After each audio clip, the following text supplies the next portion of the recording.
కూటమి ప్రభుత్వం గెలిచినప్పటి నుంచి పశువులు సరిగ్గా గడ్డి కూడా తినట్లేదు. దీనికి కారణం ఎవరు? చంద్రబాబు నాయుడు గారు. ఏ కెమెరామెన్ అటు ఫోకస్ చెయ్యయ్యా.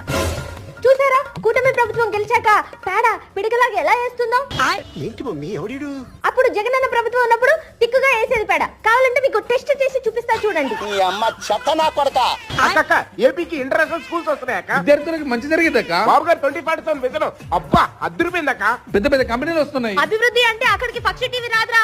ఇట్లాంటి పెద్ద న్యూస్ ఏదైనా ఉంటే చెప్పండి, అక్కడికి వెళ్ళి కవర్ చేద్దాం.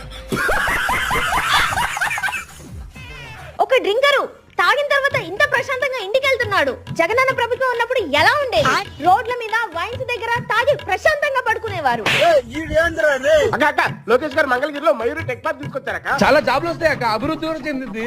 అన్ని ఛానల్స్ వెళ్తారక్క. రాక వెళ్దాం. మంచి పనుల దగ్గరికి పక్షి టీవీ రాదురా. ఎక్కడైనా ముంచే పనులు ఉంటే చెప్పండి, అక్కడికి వెళ్దాం. ఎందుకు పుడతారో కూడా తెలియదు.